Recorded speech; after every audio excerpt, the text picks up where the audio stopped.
bed garden, the weak irrigation garden, vegetables and fruits for household use or for commercial purposes.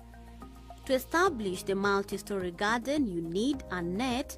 Alternatively, you can use a polythene tube, sack or plastic containers.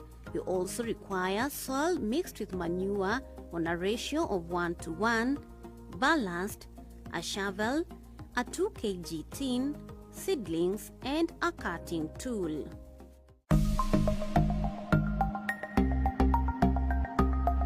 So when you are starting to construct, you've already identified the space where you want to construct.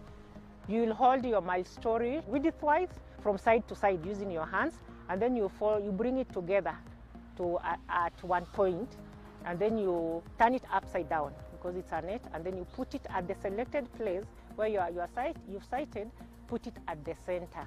Once you put it at the center, get the soil and manure mixture, which you've mixed at a ratio of 1:1, you pour on the net and level it very well so that it firms the net, it holds it in place.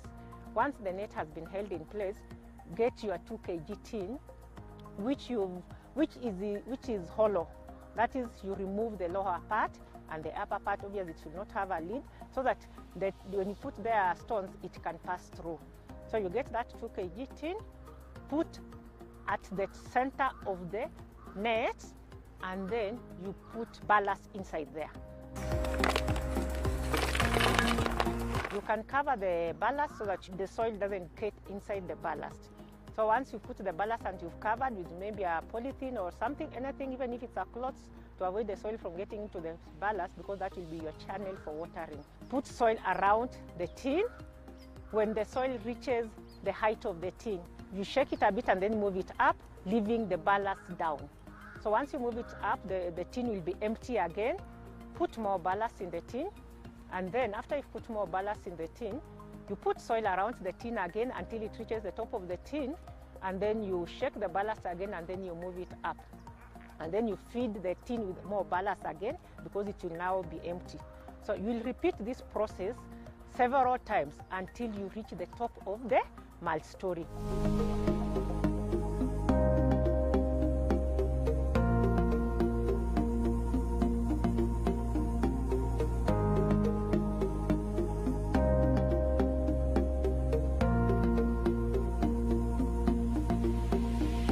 So once you reach the top of the net, you'll move the tin up a bit from the soil, add more ballast, and then you leave the tin there for watering purposes. After you've finished constructing your mulch-story, the ballast has come from down. That will be your watering channel, so you'll be pouring water through that ballast or that tin where you've left the ballast. You pour water through there, and then after when you pour water, because you've planted some few crops on the top and the ballast has gone down, you will also water from the top, just a little water from the top for the crops that are on the top.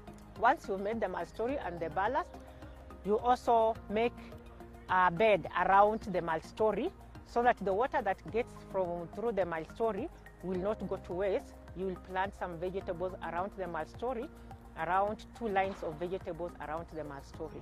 So once the mulch-story is now standing and ready, and you've made the bed around the mulch-story, you will water the mulch-story well.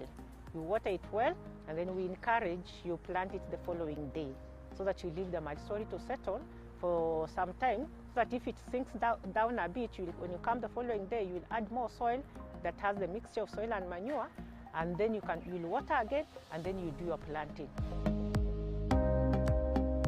For the net, the planting spaces are already put there. Because you've already watered the mulch-story, you will get something to help you make the holes for the seedlings. So once you've made the holes, you make the holes at an angle of 45 degrees down. The way a crop grows, the way you make it. So you make it at 45 degrees down. After you've made it at 45 degrees down, you put your seedling in the hole, and then you get soil with the same stick. You just put the stick in the hole, but up. You are putting it from up, and then you bring the soil to the seedling, so that the soil can now stand firm. And then the top also you will plant at the same spacing of 15 centimeters by 15 centimeters. And the bottom, where you put the base, you will also plant at 15 centimeters by 15 centimeters. And once you've done that, you can decide to plant variety on that multi-story, or you can plant one variety or two varieties depending on the vegetables that you like. The top is very good for planting root crops. So if you have some root crops you want to plant, like the carrots, even cabbages, if it's a big multi-story, you can plant some cabbages. And also down the base, you can also plant some root crops that you feel you want to plant. They can be the carrots, they can be the beetroots, and you can plant also the brassicas, those ones that form the head, because they cannot be on the side. So you can plant the cabbages on the side also.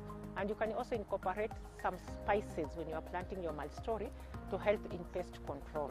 Our appeal to the viewers that may be watching this is, see something and implement.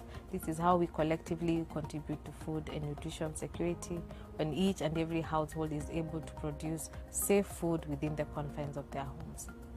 From this tutorial, it is our hope that you will establish your own kitchen garden and enjoy a constant supply of fresh, nutritious vegetables, fruits and spices for you and your family. In case you need more information, kindly log on to www.kilimo.go.ke.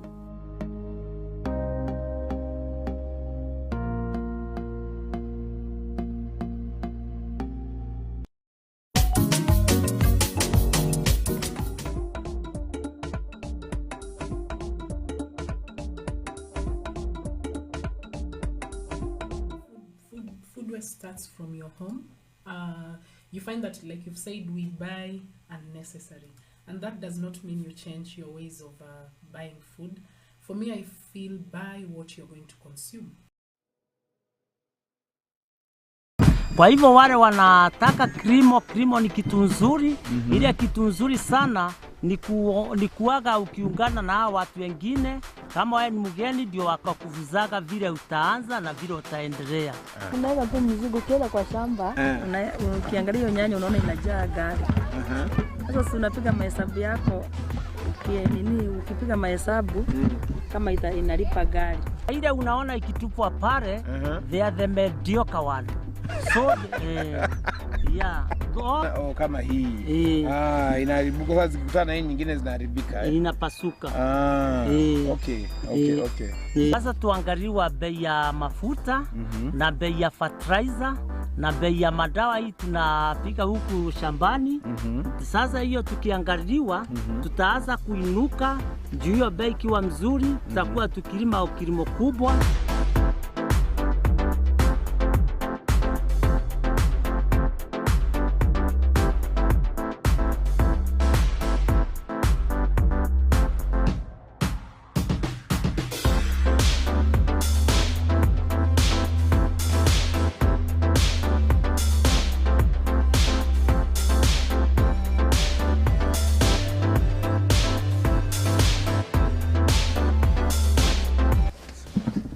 Welcome to another edition of Africa Farmers Connect, right here from AFarmers Media. We are here in Imashine in Kajiado County. Your host Noah Naseli Kadima, and we are talking to farmers. We are asking them the hard questions. Apart from production, because we're seeing production is excellent, production is super. What are the other challenges? Where does the challenge of affordable transport and logistics services come in, and as well as other people who are doing it? What can be done in the right way? Today, I have some guests here, wakulima ambao wamekuwa kilima nyanya kwa muda mrefu sana. Watatuelezea ni nini ambayo wanafanya, wamekuwa kilima kwa muda mgani, and ni nini ambayo inaweza saidia zaidi. Mimi Joseph Mugambi, nimelima kwa muda mwaka 6. Na saizi kilimo iko na challenges sana juu wakati tunalima hii mzigo imeanguka bei sana, hata kuuza ni shinda, lakini bado tunajaribu. Mimi naitwa Veronica Wamboi. Nimekuwa kwa kilimo kwa muda wa miaka hiyo 6. Nimekuwa imepeleka vizuri, mara inaanguka bei, mara inapanda, lakini bado tunaendelea kujaribu. Sasa Kabo, hebu tuelezee nyanya, mbona nyanya? Nafikiri ile time nyingine tulikuwa tunaongea. Okay. Mbona nyanya? Why tomatoes? Okay. Sasa hii mchanga inakuwa favorable na situation ile iko hapa na maji tunapataka kwa shinda, lakini bado tunayakuaga tukijaribu juu ni ile ya borehole. So tunajaribu na njia zote juu hapa hakuna kazi nyingine ya kufanya, ile kitu tunafanyaga hapa ni farming na grazing. Sasa uliniambia ulikuwa unalima mwea zamani. Nini ilikutoa mwea ukakuja hapa? Okay, mpandi ya mwea kulikuwaga na shida sana, mchanga imechoka na mchanga pale iko exhausted na bado iko na wilting. Sasa kilimo ya hapa haina hiyo masinda yoyote. Ile challenge kubwa hapa sana ni maji na uuzaji. Ukisema uuzaji, uuzaji unamaanisha nini? Okay, nasema saa zingine juu hii mwezi wa 9 bei imeanguka sana na vile vitu tunatumia hapa ziko na bei ghali tukienda kwa fertilizer na hii spraying chemicals bado ziko juu. Sasa hata saa zingine hapa tunatumia pesa na hairudi juu ile vitu tunatumia ziko juu sana. Sasa Wamboi, nini umejifunza miaka 6 hii ya nyanya? Miaka 6? Sasa nimejifunza mambo mengi sana ya nyanya. Kama hiyo mambo ya kupiga dawa. Mambo ya kununua. Yote nimejifunza. Lakini naona kitu moja ambayo mmeshindia wakulima wengi sana. Hiyo ni transport. Mumewezaje mambo ya transport? Okay, transport hapa iko juu sana juu wakati mafuta iliongezeka, hiyo ndio inatuanguza sana juu wakati tunapeleka pale kuja hapa tunaipiswa transport bei ghali. Na sasa vile tunafanyaga ndio hiyo iwezekane, tunafanyaga kujaza mzigo juu saa zingine tukikosa kujaza hailipi. Lakini wacha nikuulize, kama unajaza hii mzigo, unajuaje utapata mzigo ya kujaza hiyo lori? Okay. Sasa ile kitu iko hii shamba tunalima ni shamba kubwa. Kama saa hizi mimi niko na eka 12 na saa zingine na jaribu sana zile itajaa kwa ngari ndio iaze kulipa ile transport iko. Ati uko na eka ngapi? 12 acres. 12 acres?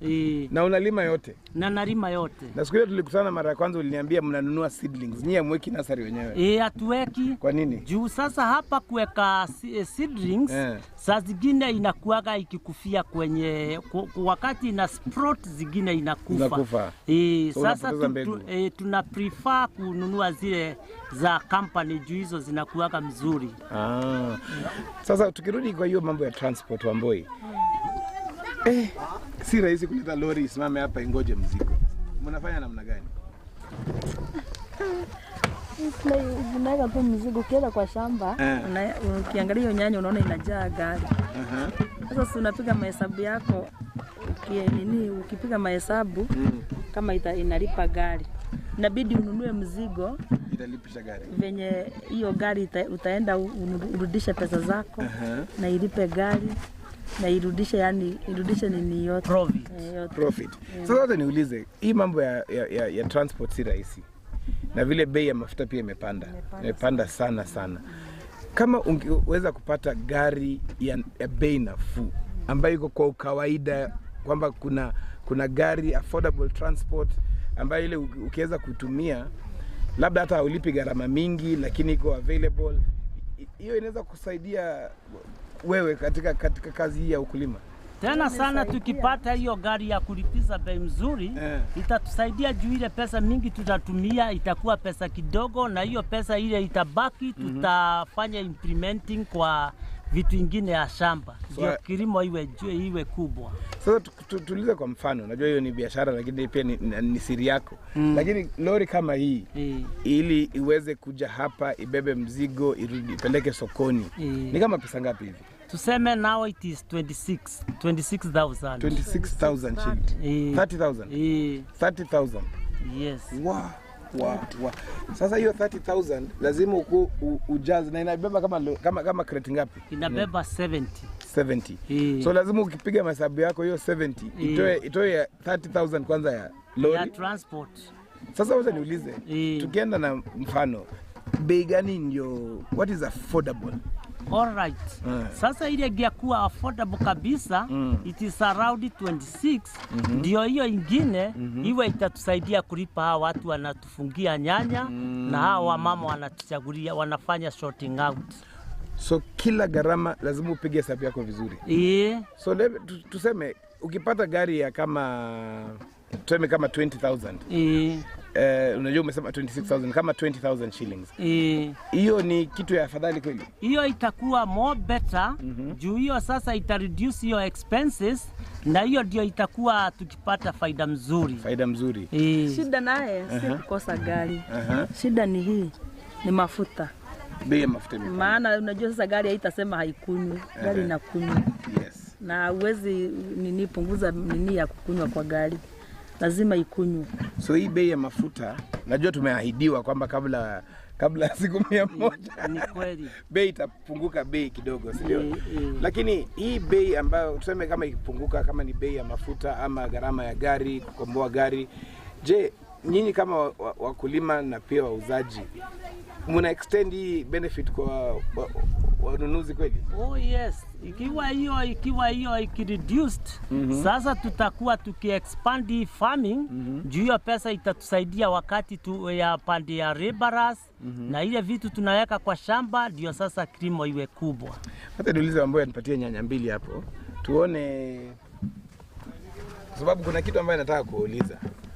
Kuna kitu ambayo mnafanya hapa na naona wanasort wakitupa. Yes. Ni nini mnaangalia sana? Okay. Na hii nyanya mbona imekuwa mzuri? Vile unaona hizi vile ziko kubwa. Yes. This is the grade 1. Grade 1. Na ile unaona ikitupwa pale, they are the mediocre one.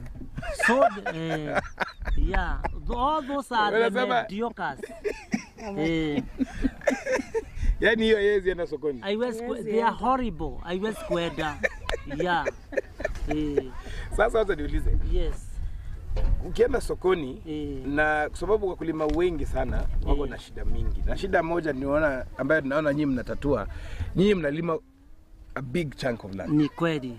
Wakulima ambao wanapanda eka moja, nusu eka, wanatoboa kweli? Hawatoboi. Sasa pale wanakona challenges juu za zingine hii kitu iligia ikanaitwa tutor, kakianza kuwa infeded kwa hiyo shamba, inachapa yote yanatokezea. Sasa kuna kitu ambayo pia ningependa kuuliza, vile umeongea juu ya tutor. Yes. Ni nani alikufundisha madawa ya kutumia na mbolea gani? Nani alikufundisha? Haya, sawa. Wakati tunaenda kuenda kununua pale kwa maduka ya madawa, tunaulizaga, wanatupatia advice. Na sasa vile tumekuja hapa tumerima kwa kilimo kwa wrong term, sasa tuko na experience vile kanaingiaga na vile tunakafukuzaga. So like oza niulize, magonjwa mengi, mdudu ambayo unasumbua nyanya sana ni tutor. Ni tutor. Na ni dawa gani? Kuna dawa ambayo mmepata inasaidia ama kuna kitu ingine? Kwa sababu kwa nini nauliza hivyo? Tumesikia kwamba kuna GMO. Yes. Kuna mbegu ya GMO inaingia. Na wanasema hiyo mbegu ya nyanya ama ya mahindi, hiyo mbegu haitaweza itakuwa na nguvu ya kufukuza mdudu kama tutor. Hiyo ni kitu ungeweza kufurahia? Hiyo kama hiyo ikiwa na hiyo resistance, twaweza furahia sana juu sasa hiyo pesa yote tunatumia pale haitakuwa ikitumika. So sasa hapo tutakuwa na benefit kubwa. Mambo na wewe? Mambo amesikia mambo ya GMO akastuka kidogo. Hapana, sijastuka. Hivyo amesema itatusaidia sana. Itapunguza gharama sana, sio? Itapunguza. Sasa wacha niulize kitu kingine. Mkisema mmeanza kuvuna, mnavuna kwa muda gani? Kama leo umeniambia mmefungua shamba, ambao tutatembea ndani ya shamba tuangalie. Kufungua shamba inamaanisha nini kwanza? Okay, sasa kufungua ni ile yote imeiva, tunatoa ile iko ready sasa to be eaten. Na sasa hii tuna harvest once per week. Na inaendaga 2 good months tukiharvest 1 per week. Mnafanya once per week peke yake? Yes. Na sasa baada ya wiki hiyo hiyo shamba mkishavuna, umekuja umegrade hizi ambayo mnasema ni mediocre hizi hizi horrible. Yeah. Sasa hii ndio inakuliwa na ng'ombe kwa wakati ya kirangazi. Na hii tukiangalia hii kuna vile inaweza tengenezwa iwekwe kitu kingine iongezwe value, ama hii sasa hii si ya soko yako? These ones now are out. Juu sasa hii pasuka. Na wakati inapasuka haiwezi kuderiva pahali yoyote. Inamwaga maji. Inamwaga maji. So hata ukiweka kwa hiyo crate inaharibu hizo zingine pia. Inaharibu zingine. Sasa wacha nikuambie. Ungeweza kukutana kama hii. Inaharibuka, sasa zikikutana hii nyingine zinaharibika. Inapasuka. Okay. Sawa. Wacha nikuulize, niko na maswali 2-3 ambayo ya mwisho. Ukiweza kukutana na kiongozi wa nchi yetu. Yes. Ni nini ambayo ungependa afanyie wakulima? Okay. Ile kitu naweza kuongea naye nimwambie, kwanza tuangaliwa bei ya mafuta na bei ya fertilizer na bei ya madawa hii tunapika huku shambani. Sasa hiyo tukiangaliwa tutaanza kuinuka. Juu hiyo bei ikiwa mzuri, tutakuwa tukilima kilimo kubwa na bado itakuwa ikitusaidia. Na Wamboi, ukikutana na Mheshimiwa William Ruto leo, unaweza muuliza nini? Namuuliza kwanza mafuta ishuke. Mafuta ishuke. Ndio transport yaje kutukalia. Isitukalie vibaya hivyo. Asante sana. Na je, what is your advice to upcoming farmers? Wale wanataka kuanza, wale wanauliza nipande nini? Ni nini hiyo ambayo ungeweza kuadvise? Okay, with me naweza kuambia kilimo ni kitu kizuri sana juu sasa si wakati si tulifanya kutuka kwa ile makazi tulikuwa tukifanya, tulikuja hapa kwa farming na inatusaidia kusomesha watoto wetu, hata kuwapeleka college. Hata sisi bado tuko na mzingi mzuri juu vile tunakaa tukiwa sawa. Kwa hivyo wale wanataka kilimo ni kitu nzuri. Ile kitu nzuri sana ni kuaga ukiungana na hawa watu wengine. Kama wewe ni mgeni ndio wakakuvuzaga vile utaanza na vile utaendelea. Na ni kazi mzuri bado inainua watu. Asante sana. Wamboi, maoni yako kwa na dada kina mama ambao wanataka kuingilia ukulima? Kwa sababu tunakuona uko kwa barabara, uko sokoni. Advice yako ni nini? Mtu ambaye amejaribu kulima akajaribu yuko karibu ku give up, ungemadvise namna gani? Ningemwambia tu asife moyo, endelee kujitahidi. Siku moja tu Mungu atamsaidia na atakuja kuvuna. What has made you successful? Nini imekufanya ukakuwa successful? Hizi kile imefanya ni faulu sana. Ununuzi wa nyanya. Mimi kununua na minua sana. Unanunua na unatafuta soko. Wewe maanisha unatafuta soko pia? Kwa kawaida. Mara ngapi kwa wiki uko sokoni ukitafuta soko? Kila siku. So hii nyanya ukitoa hapa unaenda unaipeleka mahali, alafu unaanza kuuza pole mpaka iishe? Hapana. Naipeleka soko. Nauza hiyo siku. Naweza isha. Waibaki saduku kidogo. Tena kesho yake bado niko shambani natoa nyingine. Gari naenda Nairobi, yani na hii gari nakujaga kila siku shambani. Na wewe? Yeah, okay. What has made you successful? Nini imefanya usitoke kwa hii ukulima? Okay, sasa hii kazi ya nyanya ni kazi mzuri. Ile kitu iko ukianza inakuwa na challenges kali, na ukitoboa pale inakupatiaga hope of life. So don't give up. Don't give up. The job is good. Thank you very much for our guests, and thank you for watching us. This is AFarmers Media. All right.